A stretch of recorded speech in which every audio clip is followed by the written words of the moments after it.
Shalom, selamat datang di artikel View. Assalamualaikum warahmatullahi wabarakatuh. Hai sahabat Ariel Wibowo, apa kabar kalian semuanya? Semoga kalian baik-baik saja. Untuk teman pekerja yang jauh perantau dalam negeri atau di luar negeri, yang jauh dari keluarganya seperti admin, semoga kalian semuanya dilindungi dan diselamatkan dalam pekerjaan masing-masing. Dan untuk sahabatku yang bersama keluarganya, semoga kalian sehat selalu dalam lindungannya. Amin. Episode 115, kisah seorang CEO muda yang berpura-pura culun. Saya puas dengan kekuatannya, sehingga dia tidak terlalu menderita. Anda harus memperhatikan istri Anda. Aisyah mengingatkan William. William memejamkan matanya dan dipukuli dengan rela oleh William untuk pertama kalinya, dan berkata, "William, jika kamu berani membiarkan aku dipukuli untuk kedua kalinya, aku tidak akan membiarkanmu pergi." William menggertakkan giginya. Setelah bertahun-tahun, mustahil untuk mengatakan bahwa dia tidak merasakan keluhan di hatinya, meskipun dia telah melepaskan martabatnya ketika seorang wanita menggertaknya. Kemarahannya menjadi lebih serius dari waktu ke waktu. Suara tangan, tamparan keras menghantam wajah Lina, dan Lina berbalik terhuyung sebelum jatuh ke tanah. Tamparan ini menyatukan semua kebencian William selama bertahun-tahun. Sangat keren, bersemangat melampaui kata-kata. William merasakan banyak kegembiraan di hatinya. Kepala Lina pusing setelah dipukuli, wajahnya merah, rasa sakit di wajahnya tidak tertahankan, dan pipinya segera menjadi bengkak. Tidak buruk, saya cukup puas. Mari kita lupakan saja ini. Aisyah bertepuk tangan dan pergi. Setelah Lina tenang, dia berdiri dan menendang William beberapa kali, dan berkata dengan nada mengutuk, "William, apakah kamu mencari kesempatan untuk membalas dendam padaku? Jika aku tidak memukulmu, bisakah Aisyah melepaskanmu dan membiarkanmu pergi?" Melihat Lina yang agresif, William membujuk lagi. Kauri menarik Lina, yang marah, dan berkata, "Bu, bagaimana ibu bisa menyalahkan ayah? Jika dia tidak berjuang lebih keras, bisakah penjaga keamanan itu lebih ringan memukuli ibu dari ayah?" Lina mengerti kebenarannya, tetapi dia tidak bisa menerima pukulan William dengan sangat parah. Dia mengancam, "Mulai hari ini, jangan masuk ke kamar saya." Kauri, Ariel yang tidak berguna, baru saja pergi. Dia tidak bermaksud membantuku sama sekali. Apa menurutmu dia masih memandang ibu sebagai mertuanya? Kata Lina. Kauri tahu bahwa Ariel pergi dengan sengaja, tetapi Lina mengucapkan kata-kata kemarin sendirian, jadi bagaimana Ariel bisa disalahkan? "Bu, perhatikan apa yang kamu katakan ke depannya. Jika tidak, ini bukan yang terakhir kalinya," Kauri mengingatkan. Di depan villa, Ariel tidak terburu-buru untuk pulang, tetapi di taman. Dia tahu bahwa kepergian barusan kemungkinan akan membuat hubungan antara dia dan Kauri menjadi lebih dingin, tetapi membiarkan Lina membuat masalah yang tidak masuk akal selama 3 tahun. Ariel enggan untuk keluar, bahkan jika dia menderita keluhan untuk Kauri. Ini hampir berakhir. Terlebih lagi, jika dia tidak menjadi kuat, hubungan antara dia dan Kauri pasti akan berakhir, karena Lina tidak akan menyerah membuat masalah dalam hubungan mereka. Terkadang ketika dia memikirkannya, kata-kata Rosa alias ibunya juga memang benar. Hanya saja Ariel masih memiliki tata letaknya sendiri, jadi pada tahap ini, dia tidak bisa mengungkapkan kekuatannya. Setelah Kauri memarkir mobil, dia melihat taman dan Ariel ada di sana. Ia berhenti sejenak, lalu berjalan menuju villa. Ariel menghela nafas dan berjalan di jalan gunung ke puncak gunung.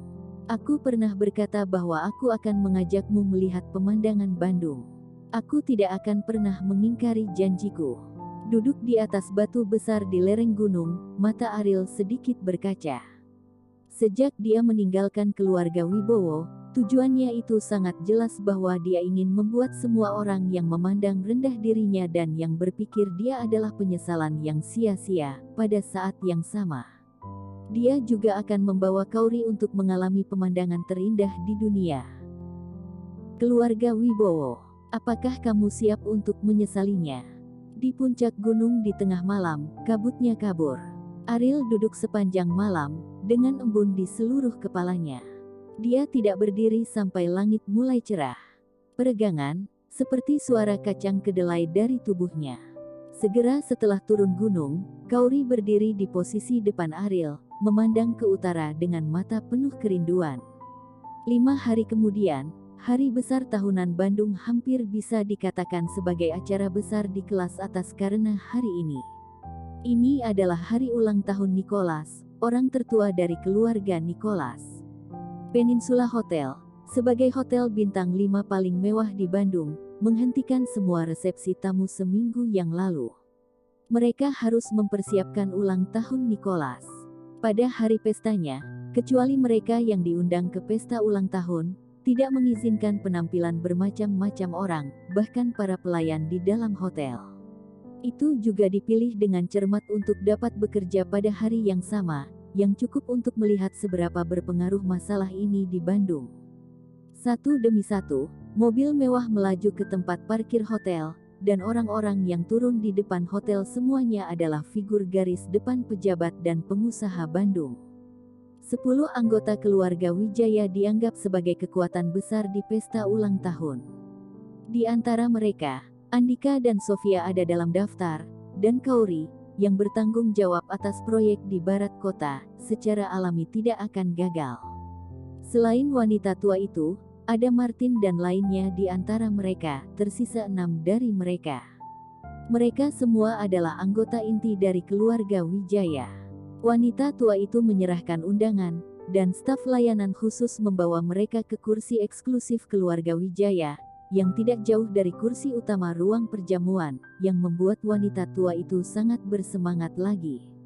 Urutan kursi di tempat dan posisi masing-masing peserta disebutkan, semakin dekat Anda dengan kursi utama, semakin penting tamu Nicholas.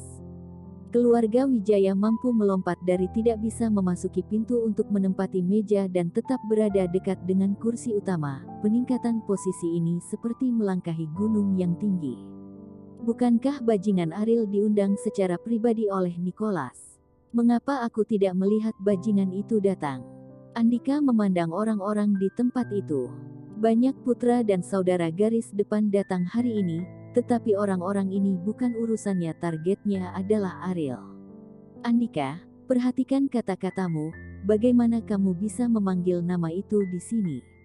Wanita tua dari keluarga Wijaya mengingatkan dengan dingin.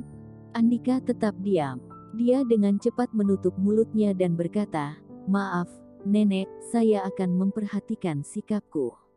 Andika, bagaimana kamu bisa percaya bahwa sampah?